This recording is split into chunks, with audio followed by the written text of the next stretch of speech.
Welcome to The Burning of the Midnight Lamp, where we are dissecting music history, album by album, and track by track. And now we have flipped the side vinyl, you could say, of Sparks' album Interior Design from 1988, their 15th album. And we're going to listen to the track The Toughest Girl in Town. So yeah, the A-side was, given at least what I have talked about this album before, surprisingly well. I'm not surprised at all. No. I'm surprised that you like it that much. Oh, yeah. Yeah. Mm-hmm. So let's see if side B holds up. I think it's yeah. We'll comment later when I heard the whole thing. Chris here listening to The Toughest Girl in Town for the first time. Lucky you.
Yeah. Yeah, that's another surprising song. You hear the title, you maybe expect something more up tempo, and this is more like I don't know. You could call it a power ballad or something. Quiet song that builds and builds for a That couple really of builds, minutes, doesn't it? with It does. more and Just- more put on it, and loops, and some of them very simple and repetitive, almost like some Italian disco or. They do have a very good drum sound. I mean, this is all drum machines. They must have invested in a pretty decent drum machine. Yeah, they've come quite far at this point. Yeah, maybe the Linn drum, Oh, Maybe. so I'd say. And that's a lyric that is not. It seems maybe very sincere, or not as much jokes as we're used to have. So that's also surprising. Often describing ladies and women in these lyrics in a very different way, at least, than this. Well, we've been through a couple of these misogynist characters earlier, like when we did like the Terminal Jive album, and here it's kind of on the opposite side. Throw her away and get a new one. Yeah, that type of lyrics. So it's definitely a very mature band at this point. Yeah. No, it was nice. I can imagine a song that will pop more when you listen to it, because it's not that of a flashy song. No, this has grown into one of the songs that I also would say is a highlight on this album. And the arrangement, very clever. It starts so spare. Yeah. And I mean, we all hear that it's kind of the same structure, but it's just the way things are being introduced in here with the synthesizers and the loops that you say. It's Sometimes very syncopated and yeah, it is. And it's also quite a long track, and it doesn't feel like it. I could just have more of that. I really love this. Love the vocal melody as well. yeah. No, for me as well, another song that has grown a lot on me. It's very light and bubbly is kind of the feeling. And very sort of, like water with gas in it. Yeah. And a very positive atmosphere, kind of triumphant, and has a very sort of 80s movies feel to it. No, it has. It also reminds me of some of these, like the Blue Nile and Talk, like this kind of warm, swooning type of soundscape. Blue Nile is very spot on. When we talked about the album, we mentioned reviews and weren't many people reviewing this, but Music Connect pulled this track up as the highlight on the album, praising the delicious arrangements and describing it as a moment of pure sparks. Yeah, very well put. But it was a track that laid, as the rest of the album, you could say, dormant for many, many years. But this is actually a song that they did play live more than once. Oh. And in 2023, they included this on the set list. 2023? And played it over 30 times. Oh, come on. And you might wonder why. I mean, obviously, they do pick these random songs, or at least apparently random songs, that surprise you when they turn up on the set list. But here, I think they were inspired to do this because there's a cover version of it by a band called The Immediate Family. Uh-huh. You know who Sounds that is? a bit familiar. Not immediately.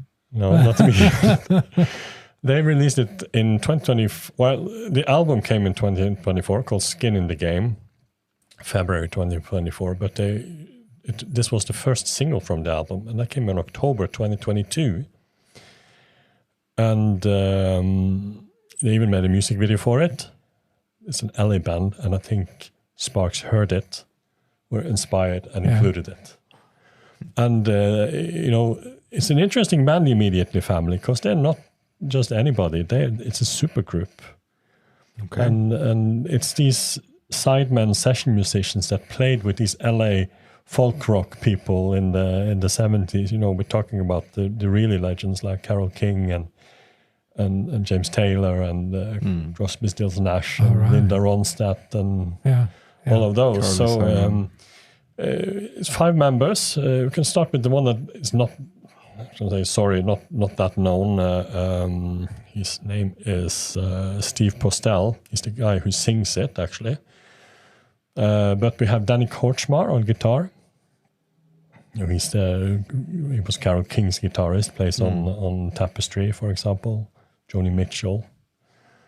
Or maybe not Joni Mitchell. Linda Ronstadt, at least. Jackson Browne, Don Henley is played with. We have Woody Wachtel. Is that his name? Wachtel? Wachtel. Yeah, I couldn't tell. He's kind of odd-looking, a little bit goblin-looking figure. Also, played with tons of people. He's the guy playing the guitar on Edge of 17 by Fleetwood Mac. No, Stevie Nicks. Stevie Nicks. Yeah. And actually transformed that song, the guitar. Yeah. That was him, and that is epic. He's played with James Taylor and Warren Zevon and Keith Richards even. We have Russ Kunkel on drums. He's played with Joni Mitchell. Crosby, Stills Nash. I think he plays on their debut album. He's their drummer, and of course the legend Leland Sklar on bass. You know who he is, right? The guy with the beard, essentially. The guy with the beard from which band? I mean, if you've seen, we will watch the video afterwards. We will need to listen to this track, and you will recognize immediately. He's played with everyone. I wrote it there. He's played on over 2,000 recordings. Oh my Lord! He was Phil Collins' regular bassist for 25 years, but he essentially played with everyone. He is a legend. During COVID, he did something similar to Ron's reading out the lyrics, but he just sat there and played bass to songs that he had played on. So enjoyable. He's such a nice guy, such a legend. And you have these. I mean, this group of people. They released an album in 2019 or 2020, I think, just before COVID. All original songs. And the next album, all original songs, except one cover song. And they pick a Sparks song, and they pick this song. And of course, the reason for that is, as Watchdale say here on their webpage, they watched the documentary. And they said, I was never aware that Sparks had over 300 songs. Danny and I had both seen the documentary on Netflix and found this incredible collection of songs. I came across The Toughest Girl in Town, and it instantly sounded like a record we needed to make. Played it for Danny first. He totally agreed, as did the whole band. We had to record it. Also, it was perfect for Steve Postel's tenor voice, so we sketched out an arrangement using lots and lots of guitars. And before long, we had our version ready and recorded. We're so proud of how it came out. And Korchmar says, I've always loved Sparks since their first album. And he also thought this song was perfect for them. And while I was researching this, and finally, I remember this, I had forgotten that they had recorded this, but I sort of rediscovered it now. And when I looked at it on YouTube, I also came across a documentary of them on YouTube. A professional, proper done 1 hour, 40-minute long documentary about the history of these sidemen. Oh. Because they have played, they've never been a band, but they kind of always have been a band anyway, because they always played in different constellations. And you have all, everyone is in there, from Carole King to James Taylor, Neil Young is there, Don Henley, everyone talking about these guys and how important they were for the music. And I didn't see the whole documentary. I just scanned through it, so it's definitely something we should watch. It is. And I stopped at bits and pieces, amongst other things, when Stevie Nicks talks about the Edge of 17 and how Watchdale suggested changes to it because I think it was an echo effect first. He said, no, I have to play it physically. And how he then talks about how he completely regret that decision because every time he has to play it live, it's such a physically demanding thing to play. And this song could last up to 15 minutes. It would take 5 minutes before Stevie Nicks came on stage. And he was already tired before they had started. So it's funny. And what I was mentioned was Danny Korchmar in the section on the 80s. They talk about, what we have maybe discussed now in recent Sparks albums, this transition into the electronics and how they buy this equipment and maybe try to outdo each other with these new technology. And he and Neil Young created Landing on the Water together. Yeah, there you go. And he said, and this is the guy who's played on all these records. He said that was his favorite record of all records he made. Thank you. That means a lot. So maybe that's an album we need to listen to. That's also an album I panned immediately years ago, and Trond couldn't believe that I had panned this album. Maybe we need to do that. I've been talking about it ever since. Yeah. Yeah. Some things you never forget. Another funny thing, when I was watching the video, the next video in YouTube that came up was actually two guys from a channel called Watch This with Joe and Kenny. And, they get recommended movies that they watch. And someone had recommended the Sparks Brothers documentary. And I watched that. It's like a 40-minute video of them watching Sparks Brothers. Yeah. And it's so funny because they, like us before, knew absolutely nothing about Sparks. Yeah. They clearly know about music because they recognize the people in the documentary. But there's, it takes 10 minutes. They're so convinced that this is a mockumentary and that Sparks is a fake band. And that's because they never heard about it, right?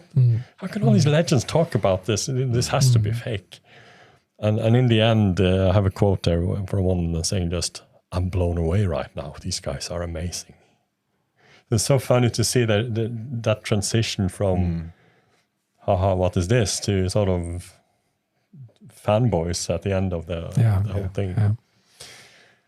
But let's take a listen to the Immediate Family. I think you, Trond, will particularly like it because I get very strong Tom Petty feels when I hear this. There's also a video. I'm not sure if YouTube will let us show it, but they tend to maybe block newer videos. But maybe we'll play the music at least. We'll see how it goes.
Yeah.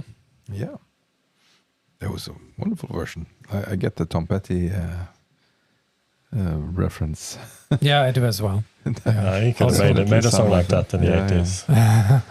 Also, the production is really nice. It's like being in the studio with the guys. No, I thought it was a really great cover version. Swapping all the synth loops for guitar. It's really guitars smart. on top of guitars. First of all, it shows it's a great song to begin with. Yeah. And very different, of course. This is the rock version. But yeah, no, I really liked it. They really did a good job. And such an honor also. Yeah, it's as I said, out of all, if they're first going to do a cover of songs, all those songs they could have picked these guys that played with, literally thousands of tracks. Then they go and take a Sparks track, and I can only imagine that the two brothers must have been really, really proud and honored. Yeah, they must have been. It's also because of the video. It's quite moving to have this rendition of the song. Very glad you found this. I had no idea.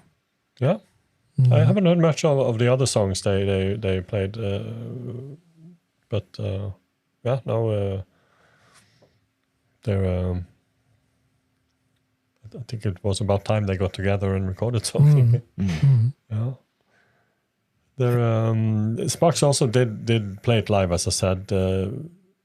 We can maybe take a brief listen to it. I don't think we listened to the whole thing. This is much truer to the original, and of course it's an amateur recording. But let's take a brief look at that too. The bass is almost the third uncle by Brian Eno. Yeah. And that was great bass playing by Leland Sklar, by the way, on the it was. cover version. Yeah. She won't marry you, she don't look good in white. Don't trust sweet talker unless you're out for a fight. Still have something that drives the guys have insane. Ain't they heard that their love for her is in vain? And all the guys in town just love to hang around the toughest girl in town. And all the guys in town just love to hang around the toughest girl in town. Look outside and you'll see the rain pouring down. I mean, seriously, this is 3 years ago, and he can do that vocal so well. It's just incredible, isn't it? How is it amazing. possible? Yeah. So that was song that was covered. It's actually been covered by another band as well, a Scottish rock band called the Paraffins. Where the lead singer is called Billy Paraffin. To mention to Chris, gave me vibes to Pelle Paraffins Böljeband. Norwegian children's television band. Pelle Paraffin, Billy Paraffin. It's the same. Yeah, It's very close. There's a lawsuit in the horizon. Yeah. No, I think sadly it's mentioned or if I read the YouTube videos correct, it seems like he might have passed away at some stage. I have it here. Maybe, don't think we'll listen to the whole thing, but we can. It's quite interesting as well.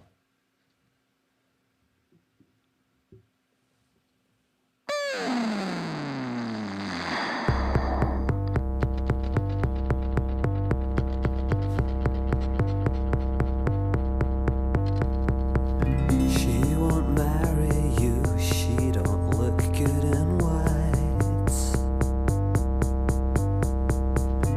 And don't try sweet talking her unless you're out for a fight. Still there's something that drives the boys half insane. Don't they know that their love for her is in vain? But all the boys in town, they love to hang around toughest girl in town. Sounds like suicide. Yeah, all the boys in town. Mixed with Lust for They love Life. to hang around. Yeah, The it's- toughest girl in town. Look around you, see the rain falling down. That's a sign that she's now on your side of town. Plan your life around someone proper and clean. Well, that's the easy way, but it means nothing to me. To me, 'cause all the boys in town, they love to hang around the toughest girl in town. Like all the boys in town, I love to hang around the toughest girl in town.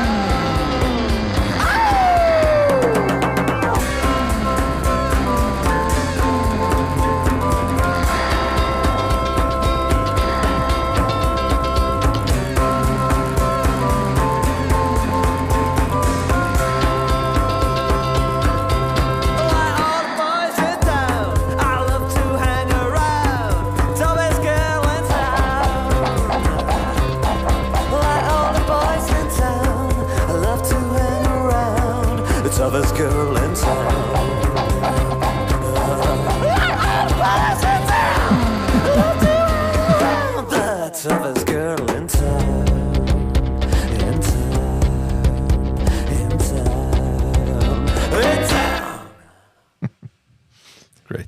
Yeah, that was the whole thing. Yeah.